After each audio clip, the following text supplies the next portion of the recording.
자, 오늘 여러 언론사가 여론조사를 했습니다. 지지율 날개를 달고 광주에 승부를 거는 문재인 전 대표 지금 얘기 나눠보겠습니다. 하나 더 있죠. 자, 절대로 찍지 않을 대선 후보도 골라봤습니다. 얄궂은, 굉장히 짓궂은 질문을 여론조사에 했는데 구장 차장 네. 간략하게 좀 정리를 하겠습니다. 네. 자, 오늘 이제 대선 후보 문재인 이 3자 대결을 가상한 건데요. 네. 이 3명의 후보가 맞붙었을 때는 문재인 후보가 34.4%로 1위를 달렸고요. 반기문 후보가 29.6%로 2위, 안철수 후보가 13%를 차지하는 것으로 나타났습니다. 양자 대결은 어땠습니까?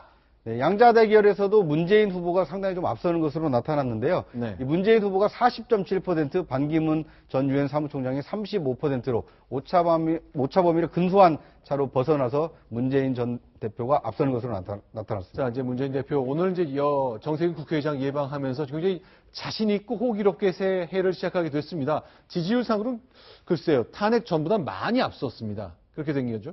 예, 그러니까 지금 이제 그 야권 지지층들은요, 문재인 전 대표는요, 지지층 결집 효과를 톡톡히 보고 있는 게 아닌가. 그래서 오늘 어제 발표된 모든 여론조사 다 하나만 빼고는 문재인 전 대표가 다 1등을 하는 그 결과가 나왔는데, 네. 이른바 문재인 대세론이 이제 형성이 된 거죠. 자, 일단 지역적으로 먼저 좀 보겠습니다. 서울에서도 그렇죠. 23%, 12%. 이제 저희가 호남 지역과 경북, TK 지역 보여드릴 텐데 계속 숫자 좀 보여주십시오. 자, 서울에 이랬고요. 호남 지역은 어땠는지 계속 보여드리겠습니다. 예, 호남 지역을 보면 역시 문재인 전 대표가 가장 월등하게 27.2%를 보였는데요. 이재명 성남시장과의 격차가 서울에서보다는 네. 호남에서 이재명 성남시장이 문재인 전 대표를 많이 따라가고 있다. 이렇게 해석이 될 정도로 아주 두드러진 그 약진세를 보였습니다. 호남 지역에서요. 여긴 TK 지역이죠. 예, TK 지역에서는 반기문 전 유엔 사무총장이 압도적인 지지율을 보였는데요. 네. 상대적으로 다른 후보들보다 이재명 성남시장이 영호남을 가리지 않고 두 번째 정도로, 그리고 1등 후보의 절반 수준에 육박하는 그런 나름대로의 선전하는 모습을 보이고 있는 게 특징이라고 할 수 있을 것 같습니다. 이재명 시장이 성남 지역에, 경기도의 성남에서 컸지만 제가 자료를 보니까 출생지는 경상북도 안동 쪽이더라고요. 그러니까 연고가 있긴 있습니다. 말씀 들어보면 이제 경상북도 사투리는 거의 없어졌습니다만 연고 탓인지 어쨌건 문재인 전 대표보다 앞선 모습이 나왔는데요. 자, 그래서 좀 질문 드려보고 싶어요. 이건 어떻습니까? 호남에서도 굉장히 많이 앞섰는데 지난 총선 때 보면 호남에서 지지 얻지 못하면 난 정치 그만두겠다 그랬잖아요.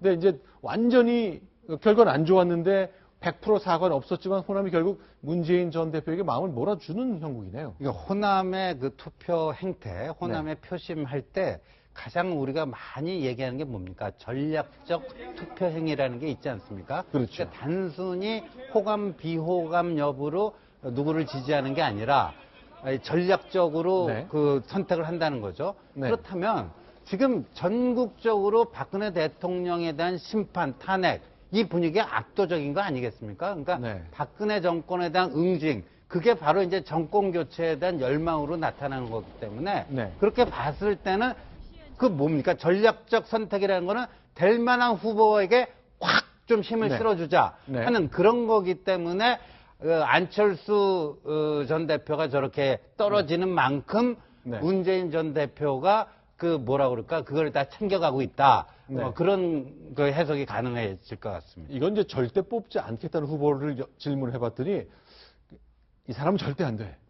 이런 거네요. 그렇죠. 어떤 경우에서든지 뽑지 않겠다. 이런 마음을 갖고 있는 그런 대상이 된 후보들을 지적을 해봤더니 반기문 전 사무총장이 가장 높게 나왔고요. 그 다음 문재인 후보가 나왔습니다. 역시 인기가 많고 지지도가 높은 만큼 반대쪽, 네. 그 사람을 지지하는 반대쪽 지지자들이 역시 역선택을 하고 있다. 네. 이렇게 본다면은 나름대로는 강고한, 일정 부분은 강고한 그 지지층을 가지고 있다. 이런 반대적인 해석도 가능한 대목입니다. 자, 분야별로 물어봤는데, 외교안보는 이 분야만큼은 반기문이다 싶은 게 42.9%, 당연한 것처럼 보인다면 전체적으로 경제는 이재명, 소통도 이재명, 인사 잘할 것 같은 후보는 문재인, 도덕성 높을 것 같은 후보는 문재인, 이런 결과가 여론조사 결과 나오는군요. 근데 저는 저기서 말이에요. 경제가 말이에요. 다른 분야에 비해서 1등의 수치가 굉장히 낮지 않습니까? 네. 13% 정도뿐이 안 된다는 거는 네. 그만큼 근데 요번 대선에서 가장 중요한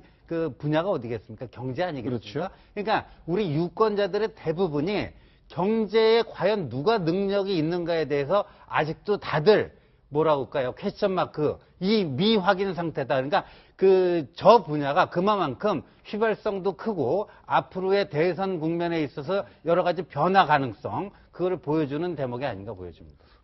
근데 이재명 시장은 이제 성남시장을 지냈기 때문에 경제정책이랄까 이런 이해에 대해서 입증된 것이 별로 없습니다만 그래도 경제부에서 가장 높은 점수를 받았다. 그러니까 이제 다른 후보에 비해서 조금 높은 거고요. 네. 그런데 이번 여론조사에 나타난 가장 큰 특징은 문재인 후보가 상당히 좀 앞서 있지 않습니까? 그런데 그 이유가 이재명 현상에서 좀 볼 수가 있습니다. 네. 그러니까 광주와 그 호남 지역에서 여론조사를 네. 보면 문재인 후보가 27.2%로 1위고 2위가 이재명 후보가 15.5, 그 다음에 3위가 반기문 후보가 7.1, 안철수 후보가 6.3인데 총선 전의 상황으로 보면 안철수 후보가 호남에서 거의 뭐 1위를 달리고 있었거든요.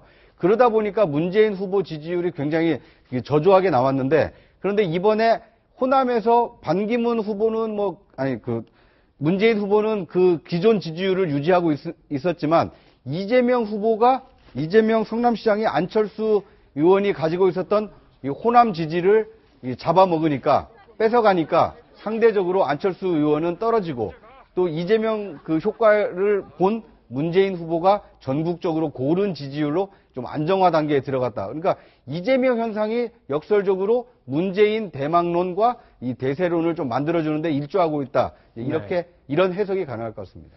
알겠습니다. 일단 더불어민주당 40% 넘는 지지율 기록하면서 글쎄 굉장히 오랜만에 최고점을 찍는 상황까지 나왔거든요. 이건 호남 지역 거고요.